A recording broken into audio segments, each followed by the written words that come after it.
ಮತ್ತೊಂದು breaking news ಇದೆ. ಮತ್ತೆ ಭಾರತದ ಮೇಲೆ ಗೂಬೆ ಕೂರಿಸುವಂತ ಪ್ರಯತ್ನವನ್ನ ಪಾಕ್ ಪ್ರಧಾನಿ ಮಾಡ್ತಾ ಇದ್ದಾರೆ. ನಮ್ಮ ದೇಶದಿಂದ ಭಾರತದ ಮೇಲೆ ಯಾವುದೇ ಬಾಂಬ್ ದಾಳಿ ಆಗಿಲ್ಲ ಅಂತ ಹೇಳ್ಕೊಳ್ತಾ ಇದ್ದಾರೆ. ಭಾರತವೇನಾದ್ರೂ ಪಾಕ್ ಮೇಲೆ ದಾಳಿಯನ್ನ ನಡೆಸಿದ್ರೆ ನಾವು ಪ್ರತಿದಾಳಿಯನ್ನ ಮಾಡ್ತೀವಿ ಅಂತ ಭಾರತದ ಮೇಲೆ ಉಗ್ರ ರಾಷ್ಟ್ರದ ಪ್ರಧಾನಿ ಕಿಡಿಕಾರದಂತ ರೀತಿ ಇದು. ನಿನ್ನೆ ನಾವು ಭಾರತದ ಮೇಲೆ ಯಾವುದೇ ರೀತಿಯಾದಂತಹ ಕ್ರಮ ಕೈಗೊಳ್ಳಲಿಲ್ಲ, ಆದ್ರೆ ಇವತ್ತು ಭಾರತವೇ ಕಾಲು ಕೆರೆದುಕೊಂಡು ಯುದ್ಧಕ್ಕೆ ಬಂತು ಅನ್ನೋ ರೀತಿಯ ಹೇಳಿಕೆ. ಅಂದ್ರೆ ಮತ್ತೆ ಭಾರತದ ಮೇಲೆ ಗೂಬೆ ಕೂರಿಸುವಂತ ಪ್ರಯತ್ನ ಇದು. ಹೀಗಾಗಿ ನಾವು ಭಾರತದ MiG-21 ವಿಮಾನವನ್ನ ಹೊಡೆದು ಉರುಳಿಸಿದ್ವಿ ಅನ್ನುವಂತ ಮಾತನ್ನ ಹೇಳಿದ್ದಾರೆ. ಹಾಗೆ ಓರ್ವ IAF ಪೈಲಟ್ ನ ವಶಕ್ಕೆ ಪಡೆದಿದ್ದೀವಿ ಅಂತ ಸ್ವತಃ ಪಾಕ್ ಪ್ರಧಾನಿ ಸ್ಪಷ್ಟಪಡಿಸ್ತಾ ಇದ್ದಾರೆ. ಅಂತಾರಾಷ್ಟ್ರೀಯ ಮಾಧ್ಯಮಗಳ ಮುಂದೆ ಬಡಾಯಿ ಕೊಚ್ಕೊಂಡಿದ್ದಾರೆ ಪಾಕ್ ಪ್ರಧಾನಿ ಇಮ್ರಾನ್ ಖಾನ್. ನಮ್ಮ ಬಳಿಯೂ ಕೂಡ ಬಾಂಬ್ಗಳಿದೆ, ನಾವು ಕೂಡ ಅದನ್ನ ಬಳಸ್ತೀವಿ, ಆದ್ರೆ ನಮಗೆ ಸಹಕಾರ ಸೌಹಾರ್ದತೆಯಿಂದ ಇರೋದಕ್ಕೆ ಬಯಸ್ತೀವಿ. ಭಾರತ ಏನಾದ್ರೂ ನಮ್ಮನ್ನ ಕೆಣಕಿದ್ರೆ ನಾವು ಯುದ್ಧಕ್ಕೆ ಸಿದ್ಧ ಅನ್ನುವಂತ ಉದ್ದಟತನದ ಹೇಳಿಕೆಯನ್ನ ಇಮ್ರಾನ್ ಖಾನ್ ಈಗಷ್ಟೇ ಕೊಟ್ಟಿದ್ದಾರೆ.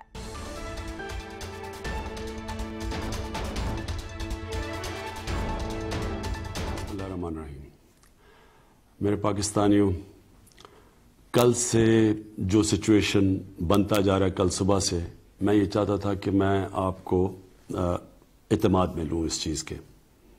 देखें, हमने पुलवामा के बाद हिंदुस्तान को पूरी ऑफ़र की कि किसी किस्म की वो इन्वेस्टिगेशन चाहते हैं, हम उसके लिए तैयार हैं।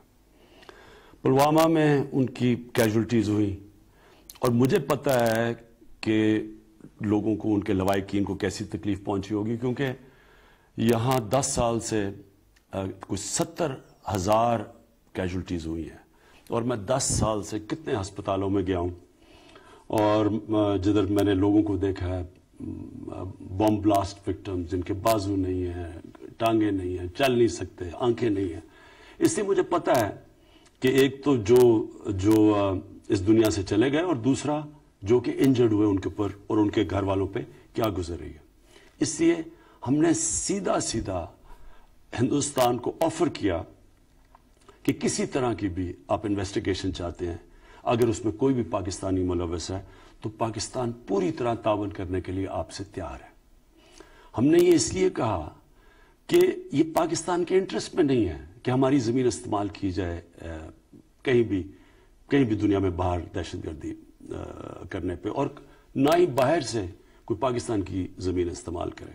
तो इसलिए इसमें तो कोई डिस्प्यूट थी नहीं। हम तो जब तैयार थे, हम जब पूरी तरह तावन करने के लिए तैयार थे, तो मुझे ये खदशा था कि उसके बावजूद हिंदुस्तान ने कोई एक्शन लेना, और इसीलिए मैंने उन्हें कहा कि हमारी मजबूरी होगी जब आप एक्शन लेंगे, हमारी मजबूरी होगी रिस्पॉन्ड करना, क्योंकि कोई भी सॉवरन मुल्क ये किसी मुल्क को इजाज़त नहीं देता कि वो उसके मुल्क के अंदर कार्रवाई करे और खुद ही फैसला कर ले कि वो उसने जुर्म किया, जज, जूरी और एक्सिक्यूशन खुद ही बन जाए।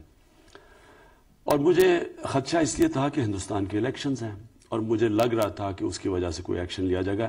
लिहाजा मैंने हिंदुस्तान को कहा कि हमें जवाबी कार्रवाई करनी पड़ेगी। तो जब कल सुबह को जो एक्शन लिया गया, सुबह हमारी बात हुई आर्मी